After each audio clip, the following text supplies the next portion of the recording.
हम कश्मीर खेल रहे हैं, हम दुश्मन वो हमारा दुश्मन है, लेकिन हमें जो जिन चीज़ों को बेहतर करने की ज़रूरत है वो हम उसकी तरफ तो हमारी अटेंशन ही नहीं है। तो जी वो ये तो इंडिया की लॉबी थी, अच्छा, तो उन्होंने अपनी गुर्बत खत्म करके पाकिस्तान में कन्वर्ट कर दी। ये कैसे? मैं वो बताता हूँ, लॉजिक बताता हूँ आपको, उसकी मैं लॉजिक बताता हूँ। उसमें इंडिया हमारे से बहुत आगे चले गया, हर लिहाज से बहुत आगे है। हम बजाय उनसे कंपटीशन करने के हम बिल्कुल जीरो पे आ गए हैं। हमारी इकोनॉमी जो है वो 0.5% पे आ गई हुई है, जो कि इंडिया की इकोनॉमी से बिल्कुल जीरो पे है। रात के अंधेरे में उनका मोदी भी आता है इधर, आज भी अभी भी आया, नवाज शरीफ के दौर में आया नहीं? आपको नहीं पता? हाँ, वो तो आए थे, वो रात के अंधेरे में, वो तो सबके सामने आए थे ना। नहीं, वीजा था उनके पास। तो प्राइम मिनिस्टर हैं और नहीं, प्राइम मिनिस्टर इनविटेशन होता है तो फिर वीजा नहीं, हाँ, वीजा तो लाजमी होता है। ये कौन सी लॉजिक है कि वीजे के बगैर किसी भी मुल्क में एंटर हो जाओ? देखिए ना, इंफॉर्मेशन टेक्नोलॉजी में उन्होंने अपने आप को कहाँ तक वो ले गए हैं। उन्होंने अपनी जो डेमोक्रेसी है उसको उन्होंने मजबूत किया हुआ है, उसके ऊपर वो कारबंद हैं, उसके ऊपर उन्होंने अमल दरामद किया हुआ है। और उनके जो लॉज हैं, आप देखें जस्टिस सिस्टम उनका अच्छा है।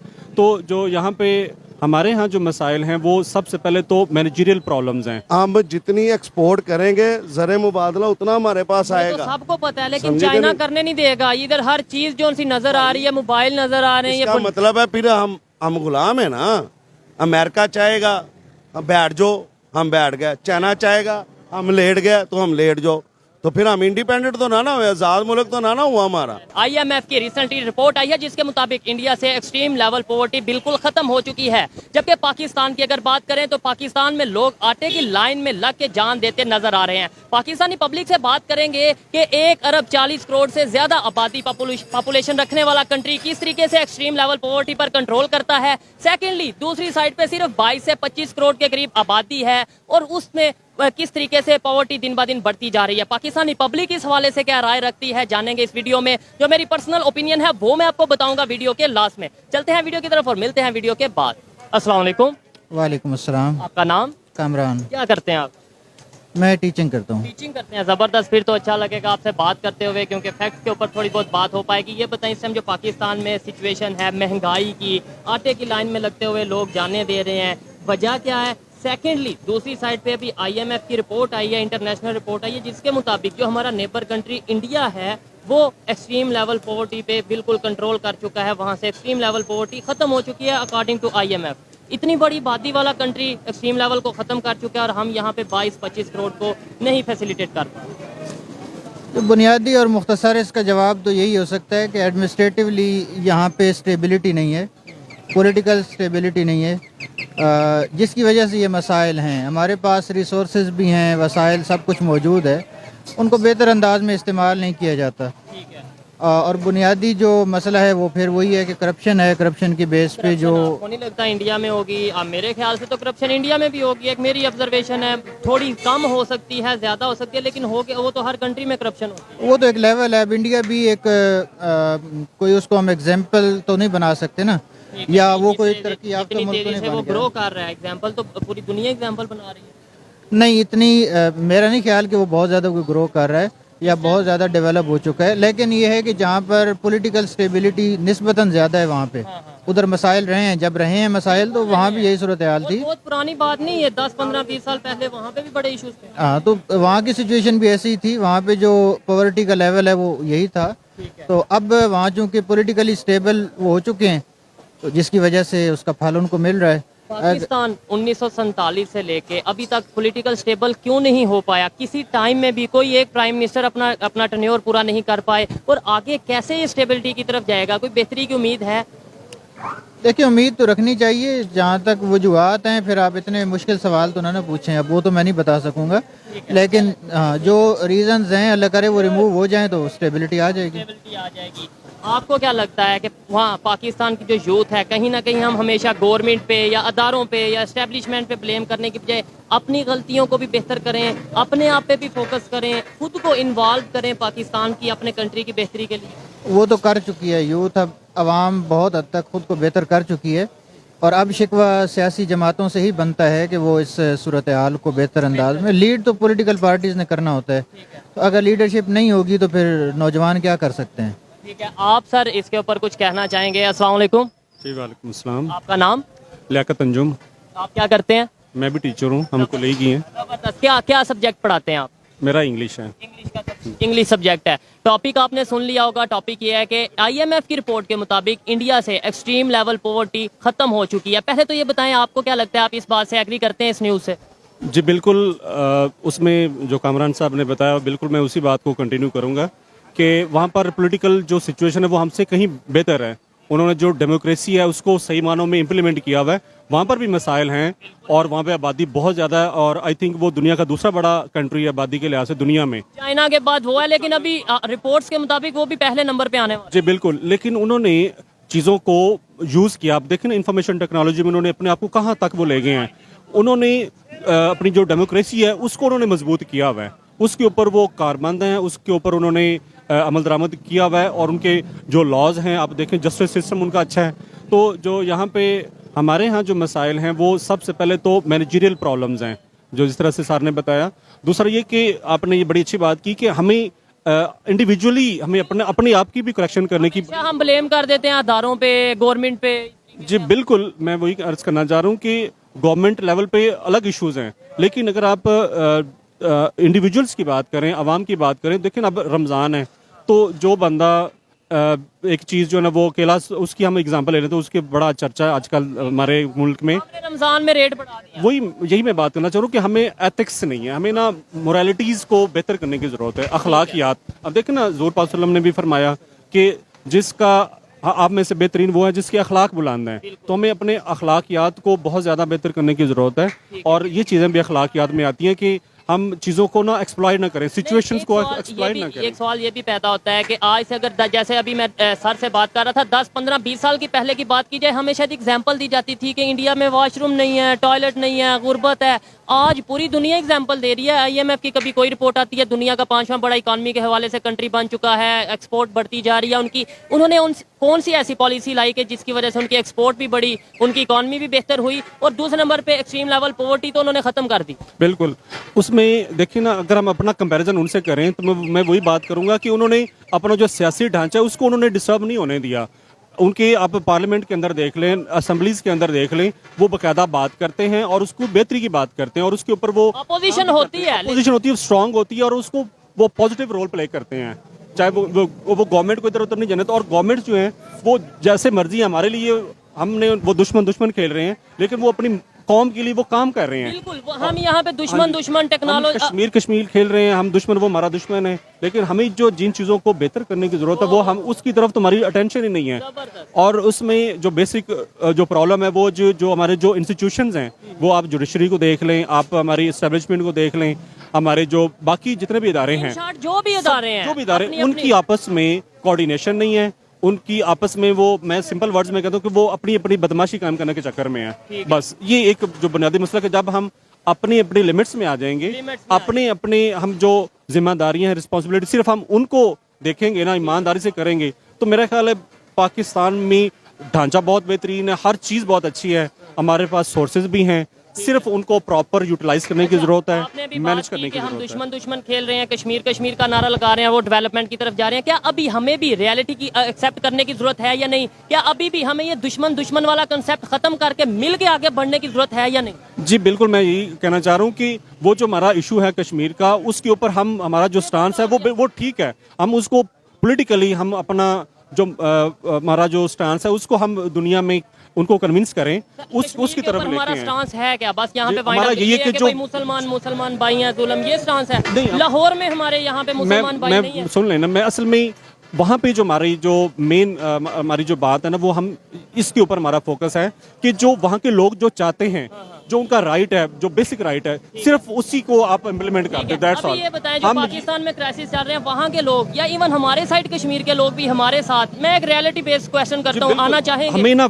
हमें बिल्कुल रियलिटी की तरफ आना चाहिए, हमें इस चीज़ को एक्सेप्ट करना चाहिए कि हम, वो देखिए ना, हम अपने मुल्क में इतनी महंगाई हमने कर दी, इतना हम पीछे चले गए हैं, तो हम उनको क्या राइट्स देंगे? हम अपने मुल्क में लोगों को राइट्स नहीं दे रहे। आप चाहे वो आज़ाद कश्मीर हो, पंजाब हो, सिंध में देख लें, आप केपीके में देख लें। रिसेंटली अभी कल ही सिंध से आया हूँ, वहाँ पे जो कंडीशन है, लोगों के बच्चों के पाँवों पे जूते नहीं है, खाने को रोटी नहीं है, सर पे। वो बहुत ही छोटी सी बातें हैं, आप इससे भी आगे चले जाएं। लोग बेचारे एक वक्त की रोटी, एक नवाला खाने के लिए वो बेचारे पता नहीं क्या क्या कर गुजरने के लिए तैयार होते हैं। वालिदैन वालिद, मतलब बड़ी सिंपैथेटिक पोजीशन है हमारी। अच्छा, जैसे इंडिया ने डेवलपमेंट की तरफ गया, टेक्नोलॉजी की तरफ, इकोनॉमी की तरफ गया, उन्होंने अपने आप को इम्प्रूव किया, हमें सीखने की, उनकी पॉलिसीज को अडॉप्ट करने की जरूरत है, या ये रखे नहीं जी वो दुश्मन है, हम उनसे तो सीखेंगे ही मैं नहीं? तो कहता हूँ कि हमारा तो चूंकि प्रोफेशन ही ऐसा है, मैं चाहता हूँ कि आपको किसी से भी अच्छी बात सीखने को मिले, आप उसको वहां से अडॉप्ट कर लें। देखिए जो नॉन मुस्लिम्स हैं, हम ये दावा करते हैं और ये रियलिटी है कि हमारा जो रिलीजन है,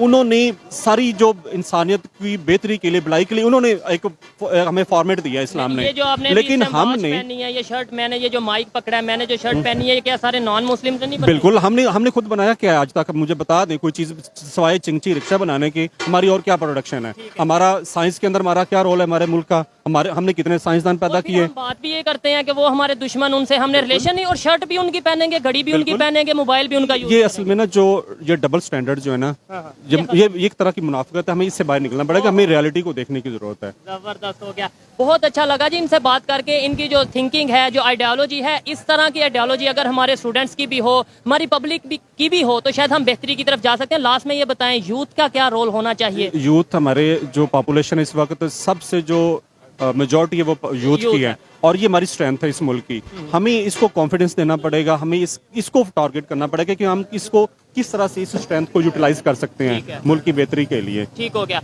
अच्छा लगा बात करके। आइए मजीद किसी से बात करते हैं। बहुत शुक्रिया। Thank you. अस्सलाम वालेकुम। वालेकुम अस्सलाम। आपका नाम? तोकीर अहमद। तोकीर साहब, मैं जिस टॉपिक पे वीडियो रिकॉर्ड कर रहा हूँ वो ये है कि पाकिस्तान में अगर गुर्बत की बात करें और गरीब लोगों की बात करें तो दिन ब दिन इजाफा होता जा रहा है, जबकि दूसरे कंट्री, इवन इंडिया की अगर बात करें, अभी IMF की रिपोर्ट आई है कि एक्सट्रीम लेवल पोवर्टी, जो गुर्बत है वो इंडिया से ख़त्म हो चुकी है। इसके ऊपर क्या कहना चाहेंगे? वहाँ पे गुर्बत ख़त्म हो रही है, यहाँ ख़त्म हो चुकी है एक्सट्रीम लेवल, यहाँ पे बढ़ती जा रही है? देखो जी, वो ये तो इंडिया की लॉबी थी, अच्छा, तो उन्होंने अपनी गुर्बत खत्म करके पाकिस्तान में कन्वर्ट कर दी। ये कैसे? मैं वो बताता हूँ, लॉजिक बताता हूँ आपको। लॉजिक बताएं। उसकी मैं लॉजिक बताता हूँ। उसमें नवाज शरीफ हरों का सरे फहरस्त हाथ है, ठीक है, क्योंकि वो अंदरले खाने ना ये सब एक हैं। नहीं, ये आपकी बात नहीं समझ लगी। आपने बोला कि उन्होंने अपनी वो करके, हाँ जी, साजिश साजिश करके गुर्बत इधर इधर कन्वर्ट कर दिया है। तो हम साजिश वो- करके वापस भेज देते हैं। वो कैसे भेज दे? हमारे पेट ही बहुत बड़े हैं सियासतदानों तो के। इसका मतलब हमारे सियासतदान गलत है हाँ ना? जी, सियासतदानों की वजह से हुआ। रात के अंधेरे में उनका मोदी भी आता है इधर, आज भी, अभी भी। अभी भी आया, नवाज शरीफ के दौर में आया नहीं? हाँ, आपको नहीं पता? हाँ, वो तो आए थे, वो रात के अंधेरे में, इधर। वो तो सबके सामने आए थे ना। नहीं नहीं, वीजा था उनके पास। तो प्राइम मिनिस्टर हैं और नहीं, दूसरे प्राइम नंबर पे मिनिस्टर एक इनविटेशन होता है, तो फिर वीजा नहीं नहीं नहीं, हाँ, वीजा तो लाजमी होता है। ये कौन सी लॉजिक है कि वीजे के बगैर किसी भी मुल्क में एंट्री हो जाओ? जबरदस्त। चले, ठीक है, मुझे आपकी ये बताओ लॉजिक ना। अगर है, उसके अंदर ये जंदाल आता रहा, नहीं आता रहा? ठीक है, ठीक नहीं है ना? नहीं, उनके आने से, यानी वो यहाँ आते थे, पॉकेट में गुर्बत डाल के ले आते थे, इधर आके वो सियासतदानों को दे देते थे। सियासतदान साथ नहीं रले हुए, आप बताए ना। वो गुर्बत अपने साथ लेके आते थे। गुर्बत नहीं भाई मेरे, वो सारी मोनोपोली होती है उनकी, अच्छा अच्छा अच्छा, समझे क्या? नहीं, ठीक है। गुर्बत की तो बात मैं कर ही नहीं रहा। गुर्बत तो पाकिस्तान में ऑलरेडी इन्होंने बढ़ा दी है, मजीद बढ़ा दी है। इसका हल क्या है? कैसे इसका हम हल गुर्बत ये से है, निकलेंगे? कैसे हम इनका- आटे के पीछे लाइन लगते हुए हाँ जी, मरते ये जा रहे हैं लोग? जुल्म की इंतहा है। वो तो कह रहा था, शहबाज शरीफ तो कह रहा था कि मैं आऊंगा, मैं अपने कपड़े बेच के तो गरीब आदमी को आटा सस्ता दिलाऊंगा। ये अच्छा आटा सस्ता दिला रहा है। कल फिर 10 रुपए पेट्रोल उसने महंगा कर दिया। फिर पेट्रोल महंगा किया नहीं? वो तो मरियम नवाज तो बड़ी बढ़ बढ़ के कहती थी 118 रुपए लीटर हो गया। अब नहीं उसे नजर आ रहा 280 रुपए लीटर हो गया, 282 रुपए लीटर हो गया। अब मरियम नवाज को उसने मुंह में टॉफियां डाली हुई हैं। ठीक है। बताओ ना, सवाल- उसने जब सर्जरी करानी होती है मुल्क से बाहर भाग जाती है। इधर गरीब आदमी मर रहा है, वो कप सा हाथ में फड़ के तो लगी फिरती है हर तरफ। ठीक है, नहीं मतलब ये है कि ये तो हम किसी पे पर्सनल अटैक नहीं करेंगे, लेकिन ये देखेंगे बेहतरी कैसे आ सकती है और कैसे दूसरे कंट्रीज कैसे बेहतरी की तरफ जा रहे हैं। बांग्लादेश की बात कर लें आप, बांग्लादेश में कैसे बेहतरी इस सूरत में आ सकती है।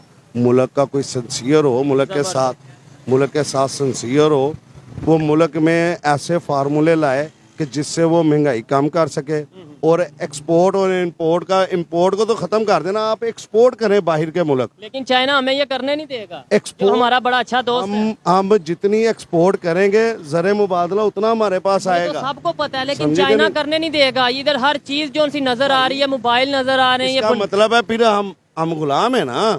अमेरिका चाहेगा बैठ जाओ, हम बैठ गए, चाइना चाहेगा हम लेट गए तो हम लेट जाओ, तो फिर हम इंडिपेंडेंट तो ना हुए, आज़ाद मुल्क तो ना हुआ हमारा।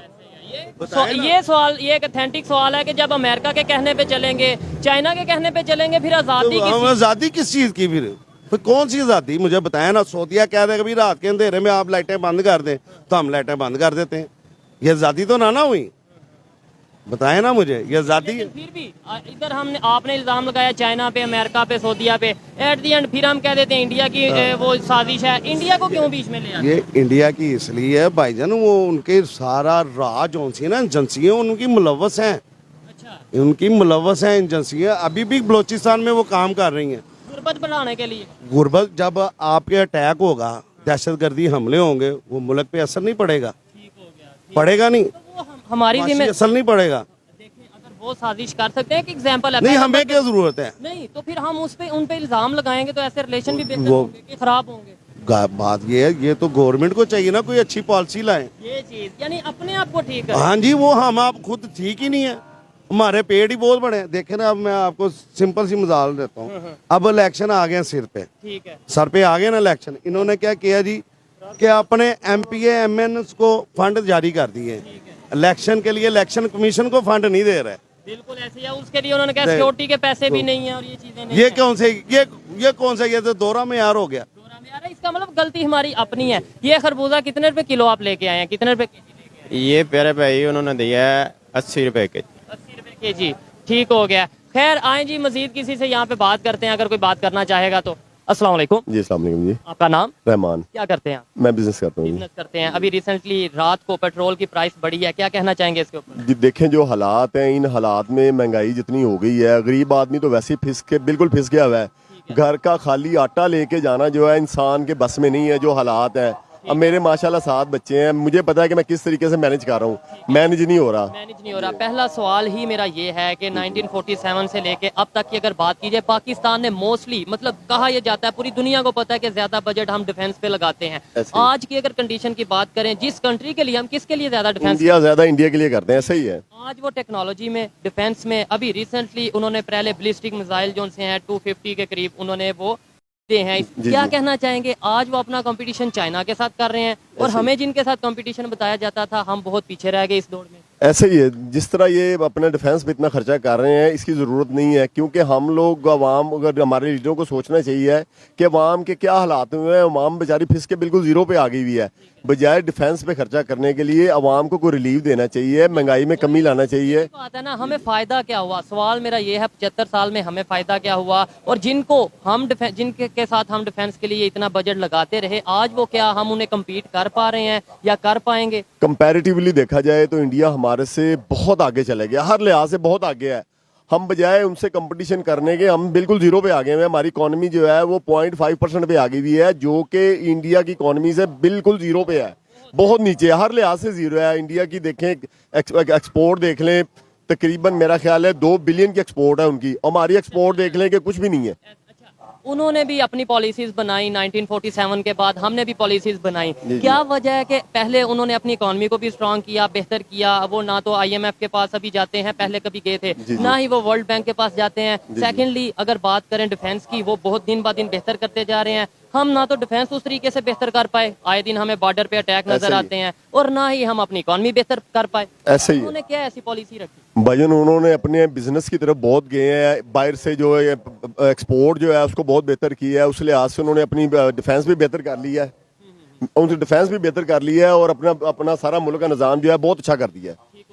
हमें ऐसा क्या करना चाहिए आपके ख्याल में? अभी भी हमारे पास टाइम है कि हम होश के नाखून लें डिफेंस पे। नो डाउट डिफेंस होता है तो ही पाकिस्तान या कोई भी कंट्री बेहतरी की तरफ जाता है या स्टेबल रहता है, लेकिन इस टाइम जो क्राइसिस चल रहे हैं, हमें टेक्नोलॉजी के ऊपर, एजुकेशन के ऊपर, हेल्थ के ऊपर ध्यान देने की जरूरत है या नहीं? भाईजान अभी तो मैं तो ये कहूँगा कि हेल्थ तो ज़रूरी है, हेल्थ के लिए तो बहुत ज़रूरी है, लेकिन जो इकॉनमी है उसको अगर स्टैंड नहीं करेंगे तो वो तो फिर बिल्कुल, क्योंकि हर गरीब आदमी इकॉनमी से टच है आपका। ज़ाहिर है एक इंडस्ट्री लगती है, उसमें 500,000 लोग काम करते हैं, तो उसमें मुल्क का फ़ायदा ही होता है, नुकसान तो नहीं होता।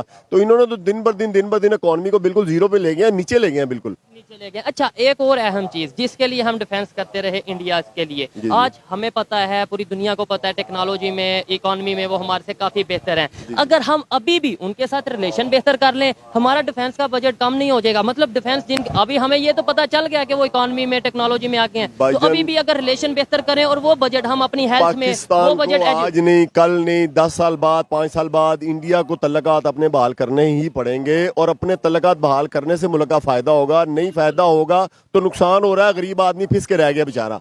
अगर हमारे रिलेशन उनके साथ बेहतर होते हैं, फायदा ज्यादा किसको होगा? पाकिस्तान का उनको तो फायदा है, कम है, लेकिन हमारा फायदा बहुत ज्यादा है। अब देखे ना, यहाँ 200-250 रुपए प्याज बिकता रहा है, कभी टमाटर शार्ट है, कभी प्याज शार्ट है, कभी कुछ शार्ट है, तो हम तरक्की किस हिसाब से करेंगे? हमें अगर उनसे रिलेशन होगा, हमारे मुल्क में कोई क्राइसिस आते हैं, हम 50 रुपए किलो इंडिया से कोई चीज़ मंगवा सकते हैं, 40 रुपए किलो कोई चीज़ मंगवा सकते हैं अपने मुल्क को, बजाय इंपोर्ट करने के। जी वो दुबई से इंपोर्ट हो रहा है, कहीं और से इंपोर्ट हो रहा है, वो चीज़ें जो वहाँ किरायों की शक्ल में लग जाती हैं, पता लगता है जी $10,000 $20,000 किराए का ही खाली लग गया है।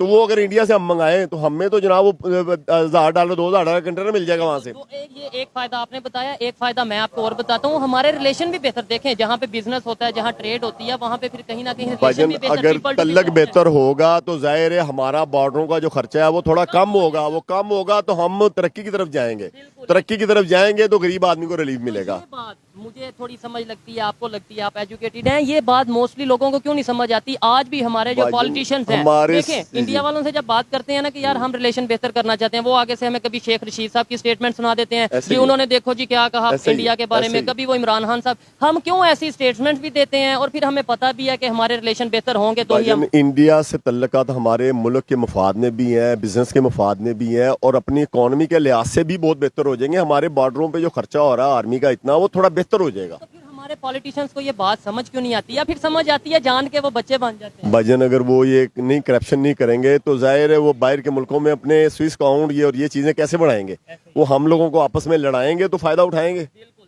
और यही होता आया है पाकिस्तान में। अगर बात करें तो हमें हमेशा चूरन बेचा गया, हमें हमेशा ये कहा गया कि कश्मीर का नारा, कभी इंडिया में मुसलमानों पे जुल्म, ये चीजें बताते रहे। आज पाकिस्तान में क्या कंडीशन है ये देखने के लायक है।